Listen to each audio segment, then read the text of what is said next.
Special கிச்சன்ல வாழைநார் கீரை போட்டு நம்ம போண்டா எப்படி போடுறதுன்னு பார்க்கலாம். வாழைநார் கீரை நான் ஒரு கைப்பிடி எடுத்து இருக்கிறேன். இது வந்து முட்டி வலிக்கு கால் வலிக்கலாம் இந்த கீரை வந்து நல்லது, உடம்புக்கு நல்லது. இந்த கீரை வந்து கீரைக்காரங்கள்ட்ட கிடைக்கும். இல்லைன்னா நீங்க கீரை வந்து சொல்லி அனுப்பிச்சிங்கன்னா அவங்க எடுத்துன்னு வந்து கொடுப்பாங்க உங்களுக்கு. பாருங்க, கீரை வந்து புளியாந்தழை மாதிரியே இருக்கும். கீரை பாக்குறதுக்கு உடம்புக்கு நல்லது. முட்டி வலி கால் வலி எல்லாமே கேட்கும். நம்ம இதுலதான் நம்ம போண்டா போட போறோம். கோதுமை மாவு 1/4 கிலோ நான் கோதுமை மாவுல போட்டு காமிக்க போறேன். கடல மாவுலயும் போடலாம், மைதா மாவுலயும் போடலாம்.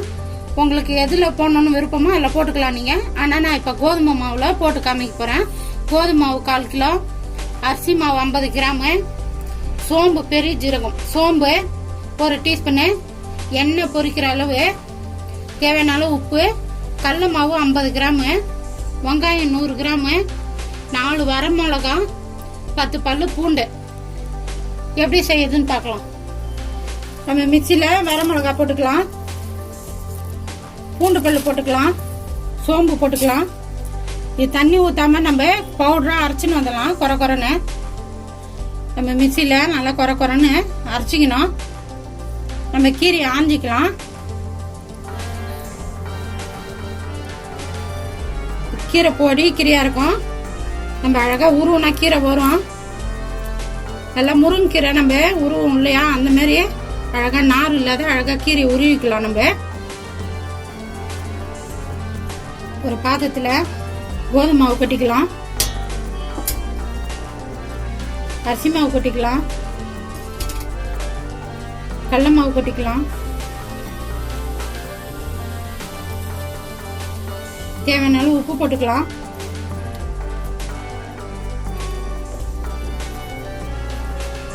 வெங்காயம் போட்டுக்கலாம் மாவுல.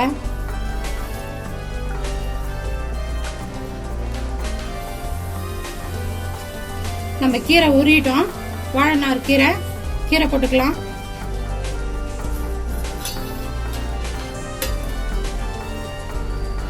நம்ம மிக்சியில பவுடர் பண்ணி வச்சிருந்தோம், அது போட்டுக்கலாம்.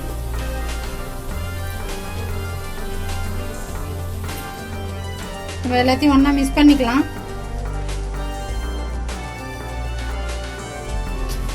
நம்ம எல்லா மாவும் ஒண்ணா மிக்ஸ் பண்ணியாச்சு. தண்ணி கொஞ்சம் கொஞ்சமா தெளிச்சு நம்ம மாவு பிசைஞ்சிக்கலாம்.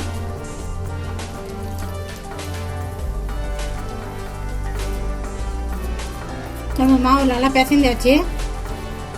போண்டா போடுற பதத்துக்கு மாவு பிசையணும். இப்போ நம்ம போண்டா போட்டு எடுத்துடலாம். அடுப்பத்தை வச்சு கடாயை வச்சு பொரிக்கிற அளவுக்கு நான் எண்ணெய் ஊற்றி வச்சுக்கிறேன். எண்ணெய் சூடு ஏற்றோம். அழகா சின்ன சின்ன பாலா பிடிச்சி நம்ம எண்ணெயில போட்டுக்கலாம். எண்ணெய் வந்து மெதுவான சூடா தான் இருக்கணும். எண்ணெய் சூடு அதிகமாயிடுச்சுன்னா மேல வெந்துடும், உள்ள வேகாம இருக்கும் மாவு. அழகா சின்ன சின்ன பாலா போட்டுக்கலாம்.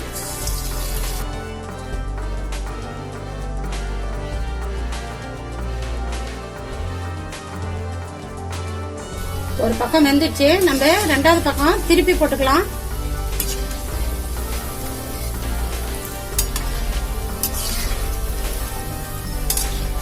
ரெண்டாவது பக்கம் நல்லா வேகட்டும். 2வது பக்கம் வெந்துச்சு, நம்ம எடுத்துடலாம். நல்லா எண்ணெய் இருத்துட்டு எடுங்க. மேல நல்லா மொரன்னு இருக்கும், உள்ள நல்லா சாஃப்டா இருக்கும். கவி ஸ்பெஷல் கிச்சன்ல வாழைநார் கீரை போட்டு நம்ம போண்டா போட்டோம். ரெடி ஆகி போச்சு. நான் எப்படி செஞ்சேனோ அந்த மாதிரி செஞ்சு பாருங்க. கோதுமை மாவுல போட்டுக்கிறேன், கடல மாவுலையும் போடலாம், மைதா மாவுலையும் போடலாம். நான் இப்போ வந்து கோதுமை மாவுல உங்களுக்கு நான் போட்டு காமிச்சிக்கிறேன். நல்லா டேஸ்டா சூப்பரா இருக்கும். மேல நல்லா மொரன்னு இருக்கும், உள்ள நல்லா சாஃப்டா இருக்கும். பாருங்க நான் எப்படி செஞ்சேனோ அது மாதிரி செஞ்சு பார்த்துட்டு எப்படி இதுன்னு எனக்கு கமெண்ட் பண்ணுங்க.